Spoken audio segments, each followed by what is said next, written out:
जय हिंद साथियों, मैं अनिल कुमार फिर से अपने यूट्यूब चैनल में आप लोगों का स्वागत करता हूं। दोस्तों, आज के सेशन का जो मेरा टॉपिक है वो आपको 12वीं बिहार बोर्ड 2024 में एग्जाम देने वाले छात्र छात्राओं के लिए है। और इस टॉपिक के अंतर्गत आज हम लोग क्या करेंगे कि आपको क्लास 12th का जो सब्जेक्ट हिस्ट्री है उसका जो 15 लेसन है उसके जो सीरीज सेकेंड है उसका हम लोग क्या करेंगे, एनालिसिस करेंगे। पहले सीरीज के अंतर्गत आपको 5 क्लास से हो चुकी है। अगर आप उस क्लास को नहीं देखे हैं तो आप चैनल के प्ले लिस्ट में जाकर देख लेंगे। तो चलिए साथियों, आज के इस सेशन को शुरू करते हैं।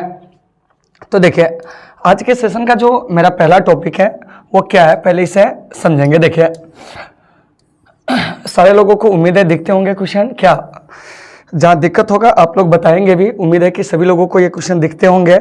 चलिए देखिए क्या कह रहा है, समझिए। थोड़ा सा और बड़ा कर देते हैं ताकि आप लोगों को अच्छे से और भी दिखे। चलिए देखिए क्या कह रहा है, समझिएगा। पहला प्रश्न जो है आज के सेशन का यह है। देखिए क्या कह रहा है, प्रस्तावित मूल संविधान सभा में कुल सदस्यों का विभाजन जो है वो आपको किस प्रकार होने निश्चित हुए थे। देखिए प्रश्न कह रहा है क्या कि प्रस्तावित मूल संविधान सभा में कुल सदस्यों का निर्वाचन जो है वो विभाजन जो है किस प्रकार होना निश्चित हुआ था। ऑप्शन ए कह रहा है ब्रिटिश प्रांतों से 292, देशी रियासतों से 93, चीफ कमिश्नरी क्षेत्र से 4 प्रतिनिधि और डी कह रहा है इनमें से सभी। तो इसका जो सही आंसर होगा ना साथियों वो आपको डी हो जाएगा। क्या हो जाएगा? डी हो जाएगा। अब आइए, अब इसको हम लोग थोड़ा सा समझते हैं। तो जैसा कि आप सबों को पता है कि भारतीय संविधान सभा का जो गठन हुआ था वह आपको कैबिनेट मिशन योजना के आधार पर, किसके आधार पर हुआ था? कैबिनेट मिशन योजना के आधार पर इसका क्या हुआ था कि आपको गठन हुआ था। तो यहाँ से एक बात आती है कि सर ये जो कैबिनेट मिशन योजना है इसके आधार पर भारतीय संविधान सभा का जो गठन हुआ था वो आपको कब हुआ था? तो यह आपको 1946 में हुआ था। और इस कैबिनेट मिशन योजना के आधार पर क्या था कि आपको संविधान सभा में कुल सदस्यों की जो संख्या होनी थी वो आपको 389 होना जो था वो आपको निश्चित किया गया, जिसमें से आपको 292 जो था वो कहाँ से था? तो देखिए यहाँ ब्रिटिश प्रांतों से, 93 कहाँ से होना था? तो आपको देशी रियासतों से, और 4 जो था चीफ कमिश्नरी क्षेत्र से। यानी कि टोटल 389 सदस्यों का होना क्या था कि आपको निश्चित किया गया था। तो इन चीज़ों को आपको अच्छे से याद रखना है। और इसमें से भी क्या था कि जो आपको प्रांत के प्रतिनिधि होगा उसका क्या होगा कि आपको चुनाव होगा। वो भी चुनाव कैसा? तो आपको अप्रत्यक्ष रूप से कैसा हो जाएगा? अप्रत्यक्ष रूप से चुनाव होना था। कहाँ के प्रतिनिधियों का?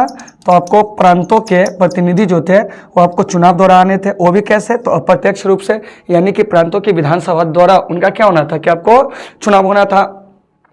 और ये जो देशी रियासत है इस देशी रियासत के प्रतिनिधियों का क्या था कि आपको मनोनयन होना था। क्या होना था? मनोनयन होना था। तो इन चीज़ों को भी आपको अच्छे से याद रखना है। तो देखिए टू द पॉइंट हम लोग आते हैं क्वेश्चन पे। क्या कह रहा है समझिए। करा कि प्रस्तावित मूल संविधान सभा में कुल सदस्यों का विभाजन किस प्रकार होने निश्चित हुए थे। तो ऑप्शन ए कह रहा है कि आपको ब्रिटिश प्रांतों के 292 प्रतिनिधि, ऑप्शन बी कह रहा है देशी रियासतों के 93 प्रतिनिधि, और चीफ कमिश्नरी क्षेत्र के 4। तो इसका सही आंसर जो हो जाएगा ना वो आपको डी हो जाएगा। क्या हो जाएगा? डी हो जाएगा। उम्मीद है कि आप इसे समझ गए होंगे। चलिए अब हम लोग चलते हैं अगले प्रश्न की ओर, ठीक है ना। लेकिन उससे भी पहले थोड़ा सा ये जान लीजिए कि भारतीय संविधान सभा का जो गठन हुआ था, ठीक है ना, वो कैबिनेट मिशन योजना के आधार पर हुआ था। कब था? 1946 में। तो यहाँ से एक बात आती है कि कैबिनेट मिशन योजना भारत कब आया था? तो याद रखिएगा 24 मार्च 1946 को। और इस कैबिनेट मिशन योजना के जो अध्यक्ष थे वो आपको कौन थे? तो क्या कहते हैं कि पैथिक लॉरेंस। और इसमें आने वाले सदस्यों की अगर बात करेंगे तो उसमें आपको पैथिक लॉरेंस हो गया, ठीक है ना। इसके अलावा सर स्टेफर्ड क्रिप्स हो गया और एबी अलेक्जेंडर हो गया। तो पैथिक लॉरेंस जो थे वो कैबिनेट मिशन योजना के क्या थे कि आपको अध्यक्ष थे। तो इन चीज़ों को आपको अच्छे से याद रखना है। तो इस प्रश्न का सही आंसर आपको डी हो जाएगा। उम्मीद है कि सभी साथियों को ये समझ में आ गए होंगे, ठीक है ना। चलिए अब चलते हैं हम लोग नेक्स्ट प्रश्न की ओर। हमारा जो नेक्स्ट प्रश्न है वो क्या कर रहा है इस पर हम लोग बात करेंगे। देखिए करा कि संविधान सभा में भारत के राष्ट्रीय ध्वज का प्रस्ताव जो है वो आपको किसने पेश किया था। देखिए कह रहा है कि संविधान सभा में भारत के जो राष्ट्रीय ध्वज है, क्या है? राष्ट्रीय ध्वज, इसका प्रस्ताव जो है वो किसने पेश किया था। यही प्रश्न जो है आपसे पूछा जा रहा है, ठीक है ना। चलिए कह रहा है संविधान सभा में भारत के राष्ट्रीय ध्वज का प्रस्ताव किसने पेश किया। ऑप्शन ए देखिए कह रहा है doctor B R Ambedkar, option B Pandit Jawaharlal Nehru, option C Govind Vallabh Pant और ऑप्शन डी जो है वल्लभ भाई पटेल। तो देखिए इस प्रश्न का सही आंसर जो हो जाएगा वो आपको जवाहरलाल नेहरू, क्या हो जाएगा जवाहरलाल नेहरू। तो देखिए तो जवाहरलाल नेहरू से 2-3 क्वेश्चन आपके एग्जाम में पूछे जाएंगे, जैसे क्या, तो देखिए तो सबसे पहले संविधान सभा में जवाहरलाल नेहरू ने 13 दिसंबर 1946 को क्या किए थे कि आपको उद्देश्य प्रस्ताव पेश किए थे। क्या पेश किए थे? उद्देश्य प्रस्ताव। तो अगर मैं आपसे क्वेश्चन पूछूं कि संविधान सभा में उद्देश्य प्रस्ताव किसने पेश किया था तो क्या कहेंगे? पंडित जवाहरलाल नेहरू ने। कब पेश किए थे? तो आपको 13 दिसंबर 1946 को। और इस उद्देश्य प्रस्ताव में संविधान के क्या थे कि आपको जो मूल आदर्श थे, क्या थे? संविधान के मूल आदर्श, उसी मूल आदर्श को क्या किया गया था कि आपको पेश किया गया था। तो अगर आपसे क्वेश्चन पूछा जाए कि बताइए कि ये जो आपको संविधान सभा है, ठीक ना, इस संविधान सभा में उद्देश्य प्रस्ताव पंडित जवाहरलाल नेहरू ने पेश किया था 13 दिसंबर 1946 को। तो इसमें क्या पेश किया गया था? तो जो संविधान का मूल आदर्श है उसी को क्या किया गया था कि आपको पेश किया गया था। पंडित जवाहरलाल नेहरू को हम लोग आधुनिक भारत का क्या कहते हैं कि आपको निर्माता कहते थे। इन चीज़ों को भी आपको याद रखना है कि आधुनिक भारत का जो निर्माता है वो किसे कहा जाता है। तो साथियों याद रखिएगा, आधुनिक भारत का जो निर्माता है वो आपको पंडित जवाहरलाल नेहरू को कहा जाता है। फिर यहाँ से प्रश्न आएगी कि बताइए कि जो अंतरिम सरकार बना था, उस अंतरिम सरकार में जो विदेश विभाग जो दिए गए थे, ठीक है ना, अंतरिम सरकार में वो किसे दिए गए थे? तो देखिए तो अंतरिम सरकार में जो आपको विदेश विभाग थे, यानी कि अंतरिम सरकार के जो उपाध्यक्ष थे, क्या थे? उपाध्यक्ष कार्यकारी परिषद के, वो आपको कौन थे? तो पंडित जवाहरलाल नेहरू थे। इन चीज़ों को याद रखना है। और ये देश के पहले प्रधानमंत्री थे, क्या थे?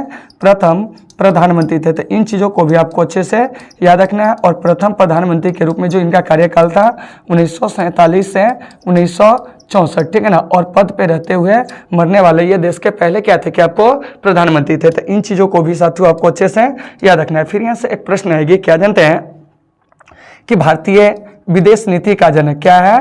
भारतीय विदेश नीति। तो इन चीज़ों को भी आपको याद रखना है कि भारतीय विदेश नीति का जो जनक थे वो कौन थे? तो हम कहेंगे आपको पंडित जवाहरलाल नेहरू। तो इन सभी चीज़ों को साथियों आपको अच्छे से याद रखना है। देखिए तो यहाँ से आपका प्रश्न वही कर रहा है कि भारत के जो राष्ट्रीय ध्वज है उसका प्रस्ताव किसने पेश किया था? तो जवाहरलाल नेहरू ने। और अभी मैं आपसे अगर क्वेश्चन पूछूं कि भारत का राष्ट्रीय ध्वज जो है वो क्या है, तो आप क्या कहोगे?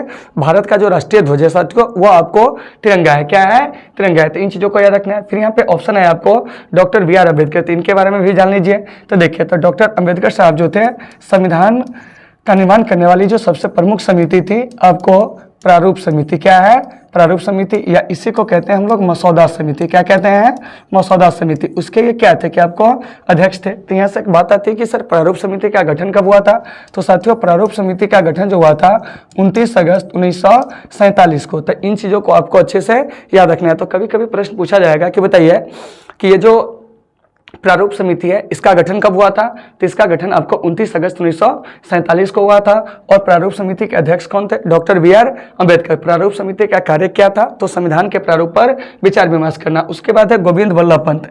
इनसे एक क्वेश्चन आपको पूछा जाएगा, क्या जानते हैं कि संविधान सभा में संविधान सभा कहते हैं यानी कि कांग्रेस के अधिवेशन में, ठीक है ना, भारत विभाजन का जो आपको क्या था कि योजना था उसको स्वीकार करने संबंधी जो प्रस्ताव था वो जो पेश किए थे, कौन जानते हैं? गोविंद वल्लभ पंत ने। इन चीजों को याद रखिएगा। मतलब कि भारत का विभाजन जो था माउंटबेटन योजना के आधार पर होना था। तो कांग्रेस के अधिवेशन में इसी चीज को क्या किए थे कि जो पेश किए थे गोविंद वल्लभ पंत और सरदार वल्लभ भाई पटेल। इनके बारे में याद रखिएगा। ये प्रांतीय संविधान समिति के क्या थे? अध्यक्ष थे। और इन्हें हम लोग आयरन मैन के नाम से जानते हैं। कैसे जानते हैं? आयरन मैन ऑफ इंडिया के नाम से। किस नाम से जानते हैं? आयरन मैन ऑफ इंडिया के नाम से जो है इन्हें जाना जाता है। इसके अलावा इन्हें भारत का बिस्मार्क, क्या है? भारत का क्या है कि इन्हें बिस्मार्क जो है वो आपको कहा जाता है। तो इन चीज़ों को भी आपको अच्छे से याद रखना है। तो अगर मैं आपसे प्रश्न पूछूं कि iron man of India, Bharat का बिस्मार्क किसे कहा जाता है, तो आप क्या कहोगे?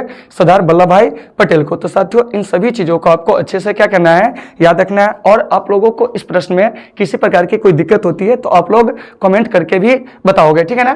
तो ये जो देख रहे हैं 2 नंबर प्रश्न, इसका सही आंसर जो हो जाएगा वह आपको बी हो जाएगा। मतलब कि संविधान सभा में भारत के राष्ट्रीय ध्वज का जो प्रस्ताव पेश किया था वो आपको कौन पेश किया था?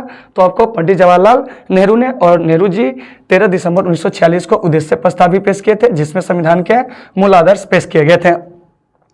पंडित नेहरू को आधुनिक भारत का निर्माता कहा जाता और इन्होंने ही भारत के क्या है कि आपको जो नदी घाटी परियोजना है उसको भारत का मंदिर कहे थे। उसके बाद है अंतरिम सरकार का जो गठन हुआ था तो उसमें कार्यकारी परिषद के ये क्या थे कि आपको उपाध्यक्ष थे और ये प्रथम प्रधानमंत्री देश के आज़ादी के बाद बनते हैं और प्रधानमंत्री के रूप में इनका कार्यकाल सबसे लंबा होता है अभी तक 1947 से 1964 और प्रधानमंत्री के पद पर मरने वाले ये पहले प्रधानमंत्री थे। इन चीज़ों को याद रखिएगा। भारतीय विदेश नीति का इन्हें क्या कहा जाता है कि आपको जनक कहा जाता है। तो यहाँ से एक प्रश्न आएगा कि भारत की विदेश नीति है क्या, तो साथियों भारत की जो विदेश नीति है वो आपको गुटनिरपेक्ष है। क्या है? गुटनिरपेक्ष। उम्मीद है कि सारे साथियों को ये चीजें समझ में आ गए होंगे। चलिए अब चलते हैं हम लोग अगले प्रश्न की ओर। देखिए अगला प्रश्न हमारा क्या कह रहा है, इस पर हम लोग चर्चा करेंगे। देखिए कह रहा है कि जवाहरलाल नेहरू भारत के प्रथम प्रधानमंत्री कब बने थे, यह प्रश्न आपसे पूछा जा रहा है, ठीक है ना।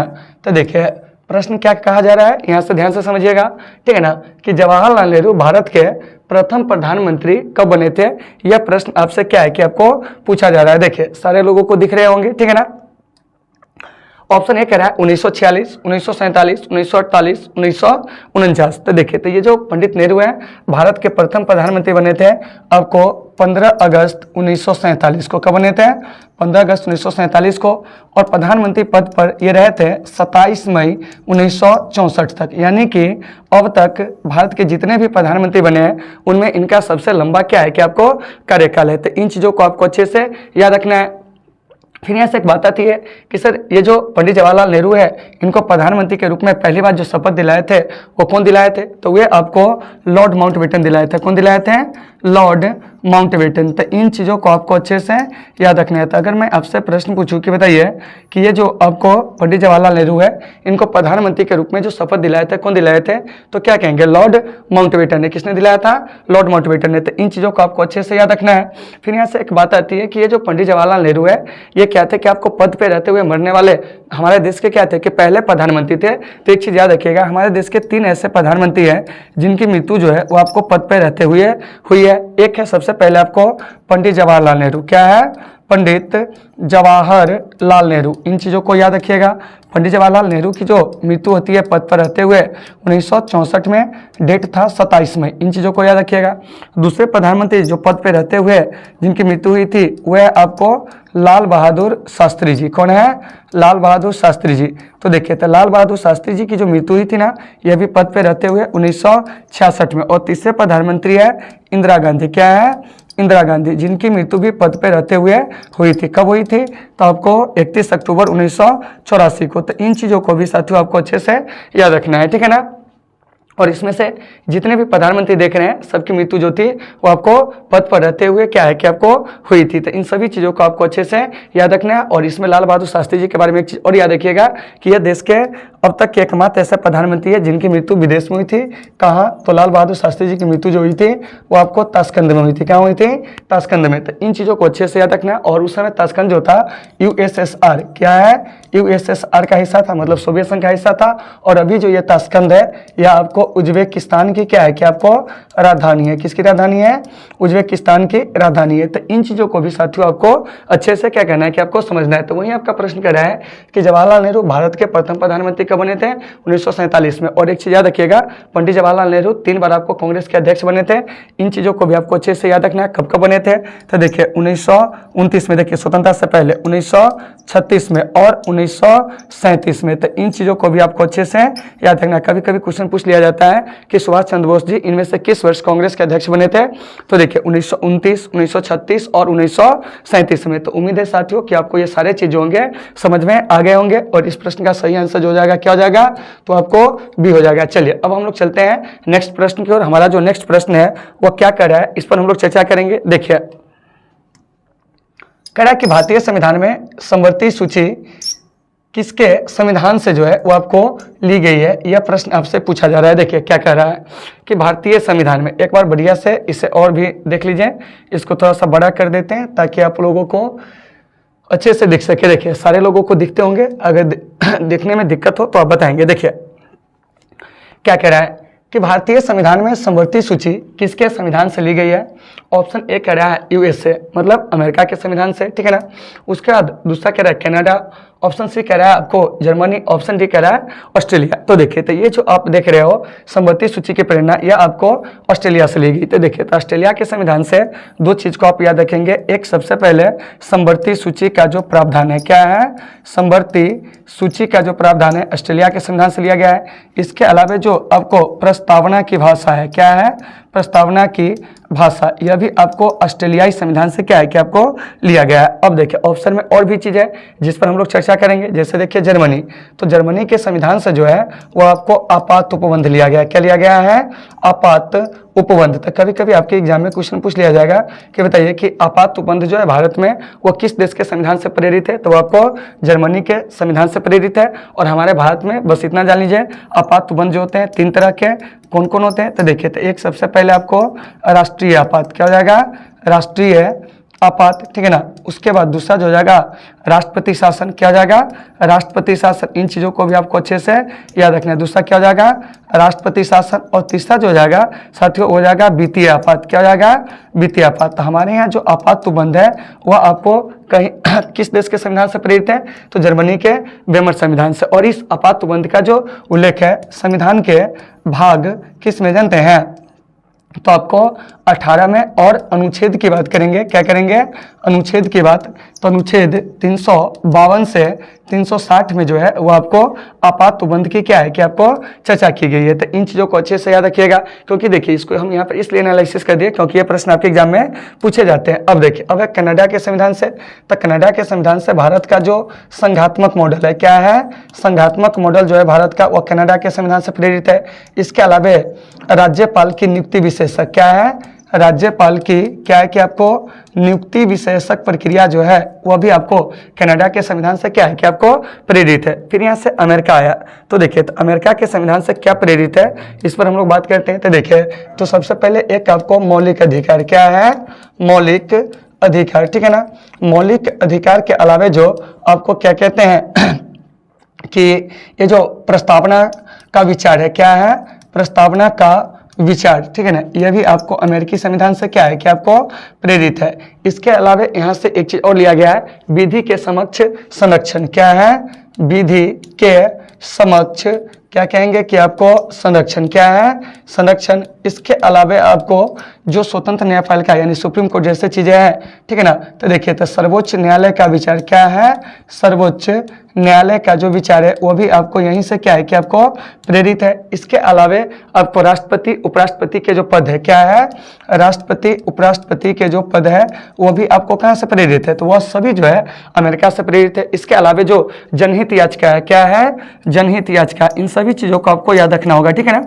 जनहित याचिका जिसको हम लोग कहते हैं PIL, क्या कहते हैं, PIL, ये सभी चीज जो है कहाँ से प्रेरित है, तो साथियों ये सारे के सारे चीज जो है वह आपको अमेरिकी संविधान से प्रेरित है। इसके अलावा राष्ट्रपति पर जो महाभियोग की प्रक्रिया है ये सभी चीज जो है आपको अमेरिकी संविधान से प्रेरित है। तो देखिए आपका प्रश्न कर रहा है कि समवर्ती सूची का प्रावधान जो है कहाँ से लिया गया है, तो आप क्या कहोगे कि आपको ऑस्ट्रेलिया से। तो यहाँ से एक बात आती है कि समवर्ती सूची में वर्तमान में जो है विषयों की संख्या कितनी है, तो देखिए समवर्ती सूची में वर्तमान में जो विषय है इसकी संख्या 52 है, और जबकि मूल में जो विषयों की संख्या थी वो आपको 47 थी, क्या थी, 47 थी। तो इन चीज़ों को आपको अच्छे से क्या करना है कि आपको याद रखना है। तो उम्मीद है कि आपको ये सारे चीज़ होंगे साथियों समझ में आ गए होंगे। अब चलिए अब हम लोग चलते हैं नेक्स्ट प्रश्न की ओर। हमारा जो नेक्स्ट प्रश्न है वो क्या कर रहा है इस पर हम लोग चर्चा करते हैं। देखिए कह रहा है कि भारत एक क्या है, सो बताइए। यही आपसे प्रश्न पूछा जा रहा है कि भारत एक है,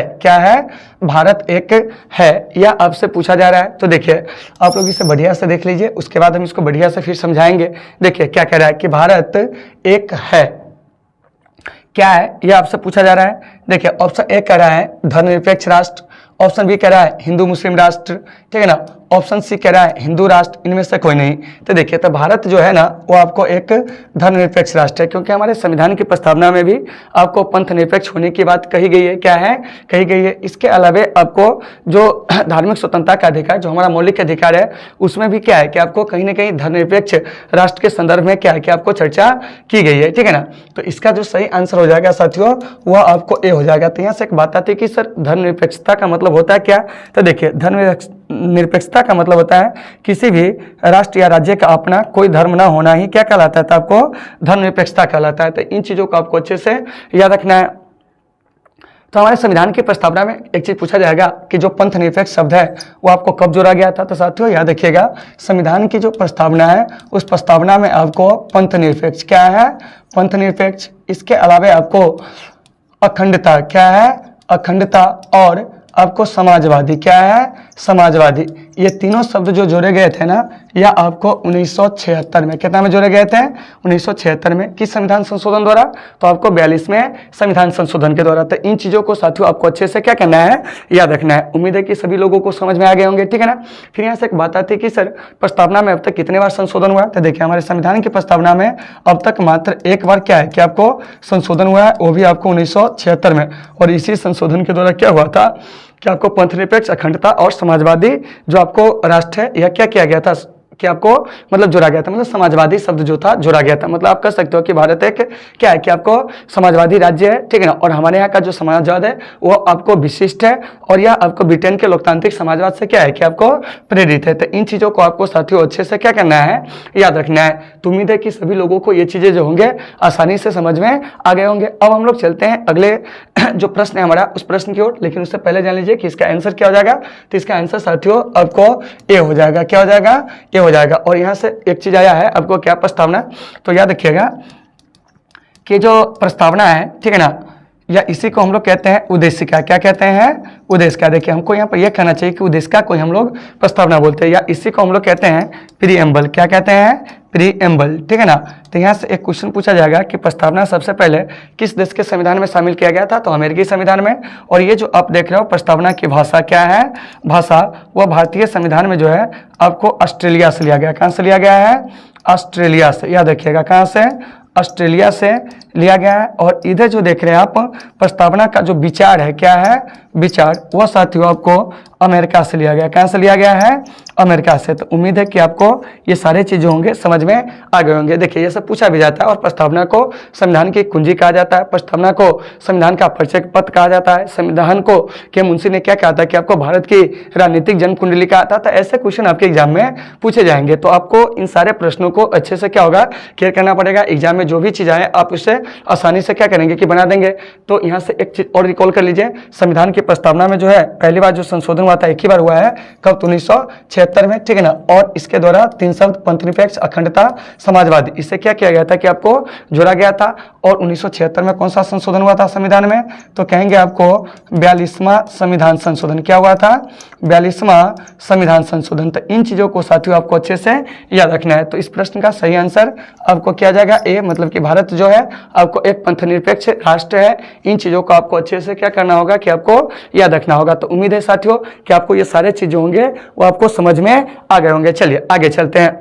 अगला प्रश्न जो है हमारा वो क्या कह रहा है, इस पर चर्चा करते हैं। देखिए क्या कह रहा है, सुनिए। कह रहा है कि भारतीय संविधान के किस भाग को उसकी आत्मा की आख्या जो है वो आपको प्रदान की गई। मतलब संविधान के किस भाग को जो है संविधान की आत्मा कही गई है, यह प्रश्न आपसे पूछा जा रहा है, ठीक है ना। देखिए ऑप्शन ए कह रहा है प्रस्तावना, उसके बाद कह रहा है मौलिक अधिकार, राज्य के नीति निर्देशक तत्व, संविधान के सभी अनुच्छेद। तो इसका सही आंसर हो जाएगा प्रस्तावना। तो अभी आपको बताए थे कि प्रस्तावना को क्या है कि भारतीय संविधान की आत्मा कहा जाता है। देखिए भारतीय संविधान की अगर हम पूछेंगे कि आत्मा क्या है, भारतीय संविधान की आत्मा किसे कहा जाता है, तो क्या कहोगे, प्रस्तावना को। इसके अलावा संविधान का परिचय पत्र क्या है, संविधान का परिचय पत्र क्या है, परिचय पत्र किसे कहा जाता है, तो क्या कहोगे, प्रस्तावना को। इसके अलावा भारत की राजनीतिक जन्म कुंडली क्या है, भारत की राजनीतिक, क्या कहेंगे, राजनीतिक जन्म कुंडली किसे कहा जाता है। तो देखिए भारत की राजनीतिक जन्म कुंडली, ठीक है ना, संविधान का परिचय पत्र, इसके अलावा आपको संविधान की आत्मा, ये सभी जो है आपको प्रस्तावना को कहा जाता है। और ये जो प्रस्तावना है साथियों यह किस पर आधारित है, यह जान लीजिए। तो ये जो प्रस्तावना है यह आपको हमारे उद्देश्य प्रस्ताव पर क्या है कि आपको आधारित है। मतलब कि जो उद्देश्य प्रस्ताव पंडित नेहरू के द्वारा क्या हुआ था कि 13 दिसंबर 1946 को संविधान सभा में पेश किया गया था, उसी उद्देश्य प्रस्ताव पर आधारित है हमारा प्रस्तावना। तो यहाँ से एक बात आती है कि सर उद्देश्य प्रस्ताव पेश किया कब गया था, तो देखिए 13 दिसंबर 1946 को उद्देश्य प्रस्ताव जो था उसे क्या किया गया था कि आपको पेश किया गया था, और इसी उद्देश्य प्रस्ताव पर आपको आधारित है कौन जानते हैं? तो संविधान की जो प्रस्तावना है वह फिर यहाँ से बात आती है कि उद्देश्य प्रस्ताव में आखिरकार क्या पेश किया गया था। तो जो संविधान का मूल आदर्श था उसी को पेश किया गया था, और हमारे भारतीय संविधान में ये जो प्रस्तावना का विचार है, क्या है प्रस्तावना का विचार साथियों, वह आपको अमेरिकी संविधान से क्या है कि आपको प्रेरित है। किससे प्रेरित है?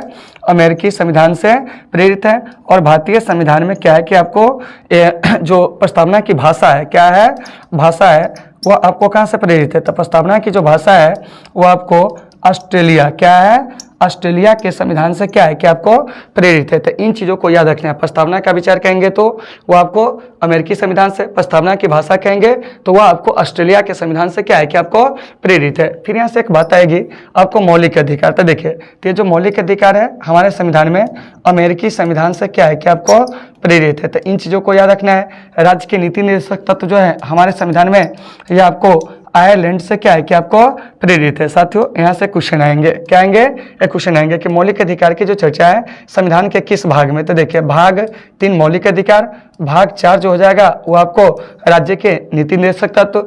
मौलिक अधिकार की जो चर्चा है संविधान के, अगर हम अनुच्छेद में बात करेंगे तो आपको 12 से 35 में आपको मौलिक अधिकार है, और 36 से 51 में जो है राज्य के नीति निर्देशक तत्व है। तो इन सभी चीज़ों को आपको अच्छे से याद रखना है। तो देखिए, तो यही आपका 7 नंबर प्रश्न का है कि भारतीय संविधान के किस भाग को उसकी आत्मा की आख्या प्रदान की गई है? तो हम क्या कहेंगे जानते हैं? तो हो जाएगा आपको प्रस्तावना, यानी कि ऑप्शन ए इसका सही हो जाएगा, ठीक है ना। और प्रस्तावना से संबंधित जो भी चीज़ बताएं उसे आपको अच्छे से याद रखना है, ठीक है ना। फिर यहाँ से एक चीज़ कभी कभी और भी पूछ लिया जाता है कि बताइए कि राज्य के नीति निर्देशक तत्व को भारतीय संविधान में लेने के पीछे उद्देश्य क्या था? तो इसका उद्देश्य था भारत को क्या करना जानते हैं कि आपको लोक कल्याणकारी राज्य बनाना। क्या करना? भारत को लोक कल्याणकारी राज्य बनाना, यही इसका क्या था कि आपको उद्देश्य था। तो इन सभी चीज़ों को साथियों आपको अच्छे से क्या करना है कि आपको याद रखना है। तो उम्मीद है साथियों कि आपको ये सारे चीज़ होंगे समझ में आ गए होंगे, और इस प्रश्न का सही आंसर आपको ऑप्शन नंबर ए हो जाएगा। चलिए अब हम लोग चलते हैं अगले प्रश्न की ओर। देखिए, अगला प्रश्न जो है हमारा वो क्या कर रहा है, इस पर हम लोग चर्चा करेंगे। देखिए, कह रहा है कि संविधान की कौन सी अनुसूची में क्षेत्रीय भाषाओं का उल्लेख जो है वो आपको किया गया है, ठीक है ना। यानी क्षेत्रीय भाषाओं का उल्लेख जो है संविधान के किस अनुसूची में किया गया है, यही आपका प्रश्न है। ऑप्शन ए कह रहा है 7वीं अनुसूची, 8वीं अनुसूची, 9वीं अनुसूची, 10वीं अनुसूची। तो इसका सही आंसर हो जाएगा बी, यानी कि 8वीं अनुसूची में जो है क्षेत्रीय भाषाओं के बारे में क्या किया गया कि आपको चर्चा किया गया। तो यहाँ पर और भी क्या है जानते हैं कि अनुसूची है, उसके बारे में जान लीजिए। तो देखिए, तो 7वीं अनुसूची में आपको संघ सूची, क्या है संघ सूची, इसके अलावा आपको जो राज्य सूची है, क्या है राज्य सूची, इसके अलावा समवर्ती सूची, क्या है समवर्ती सूची, इसके बारे में क्या किया गया कि आपको उल्लेख किया गया। मतलब एक लाइन में सीधे समझ जाइए, केंद्र और राज्यों के मध्य जो विधायी शक्तियों का बंटवारा है उसकी जो चर्चा की गई है वो आपको 7वीं अनुसूची में। 8वीं अनुसूची में बात करेंगे तो वो आपको अनुसूचित भाषाओं की, किसकी चर्चा की गई है? अनुसूचित भाषाओं की, ठीक है ना, जिसको आपको रिजर्व भाषाएं कहा जाता है। चलिए, उसके बाद जो है आपको 9वीं अनुसूची। तो 9वीं अनुसूची में जो है वो आपको भूमि सुधार संबंधित क्या है कि आपको कानून जो है इसके बारे में आपको चर्चा की गई। तो अगर आपसे क्वेश्चन पूछा जाए कि भूमि सुधार संबंधी जो कानून है, क्या है भूमि सुधार संबंधी कानून, इसकी जो चर्चा है वो किस अनुसूची में? तो आपको 9वीं अनुसूची में। और ये जो 10वीं अनुसूची है, ठीक है ना, तो इस 10वीं अनुसूची में जो है वो आपको दल बदल जो कानून है, क्या है दल बदल कानून, इसके बारे में क्या की गई कि आपको चर्चा की गई। तो इन चीज़ों को अच्छे से याद रखना है। तो देखिए, तो आपके एग्जाम में क्वेश्चन क्या क्या पूछे जा सकते हैं उसे आप समझने का प्रयास कीजिए। देखिए, पूछेगा कि बताइए कि केंद्र और राज्यों के मध्य में जो विधायी संबंध है, ठीक है, या विधायी शक्तियां जो है उसको 3 सूची के माध्यम से बांटा गया, संघ सूची, राज्य सूची, समवर्ती सूची, ठीक है ना। इसका जो उल्लेख है वो आपको किस अनुसूची में था? 7वीं अनुसूची में। 8वीं अनुसूची में क्या है? तो जो आपको भारत की अनुसूचित भाषाएं हैं, रिजर्व भाषा मतलब क्षेत्रीय भाषाएं, उसके बारे में चर्चा किया गया है। 9वीं अनुसूची में क्या है? तो आपको भूमि सुधार संबंधी जो कानून है उसकी क्या की गई कि आपको चर्चा की गई। और 10वीं अनुसूची जो है, इस 10वीं अनुसूची में आपको दल बदल जो कानून है उसकी चर्चा की गई। तो यहाँ से एक बात आती है कि सर दल बदल कानून जो बना था वो कब बना था? तो देखिए, 1985 में संविधान में 52वां संविधान संशोधन जो हुआ था उसके द्वारा। तो यहाँ से एक प्रश्न आएगी कि बताइए कि दल बदल कानून का संबंध जो है किस संविधान संशोधन से, तो आप कहोगे 52वां संविधान संशोधन। क्या कहेंगे? 52वां संविधान संशोधन। तो इन चीज़ों को आपको अच्छे से क्या करना है, याद रखना है। उसके बाद है 9वीं अनुसूची संविधान में कब जोड़ा गया था? 1951 में पहले संविधान संशोधन के द्वारा। तो इन चीज़ों को भी आपको अच्छे से याद रखना है। और ये जो 8वीं अनुसूची देख रहे हैं, 8वीं अनुसूची में मूल में आपको 14 भाषा थी। फिर आपको क्या हुआ था 1967 में इसमें एक भाषा और जोड़ दिया गया, सिंधी। क्या जोड़ दिया गया? सिंधी, ठीक है ना।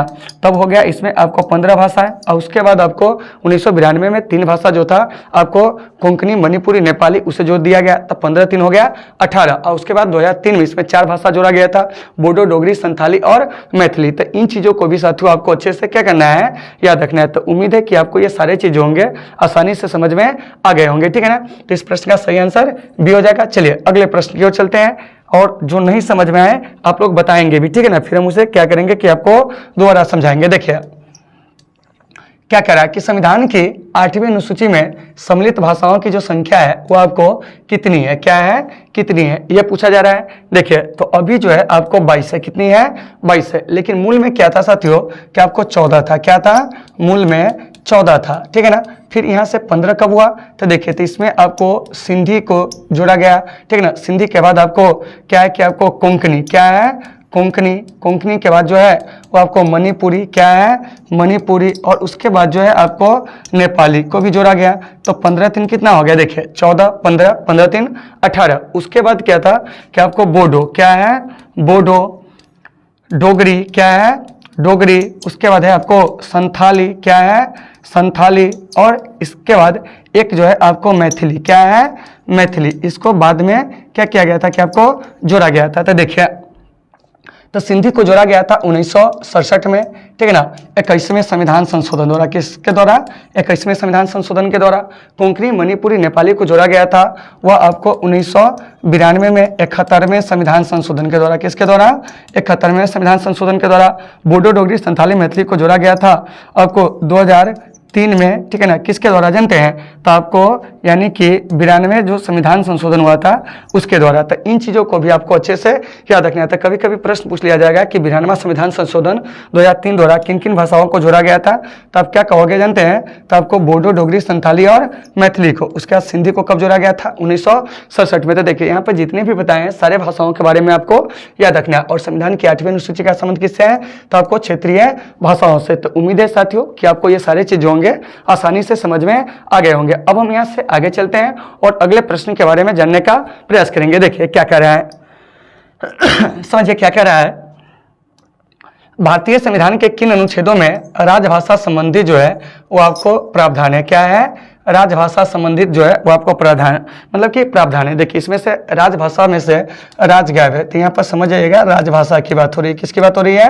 राजभाषा की। देखिए कह रहा अनुच्छेद 343 से 351, 315 से 434, 334 से 343, 135 से मतलब 443। इसका सही आंसर देखने से पता चला है कि राजभाषा संबंधित जो प्रावधान है वो आपको अनुच्छेद 343 से 351, और इसी में भाग पूछते हैं तो आपको भाग 17 में जो है वो आपको राजभाषा संबंधित क्या है कि आपको प्रावधान है। तो इन चीज़ों को भी आपको अच्छे से क्या करना है कि आपको याद रखना है, ठीक है ना।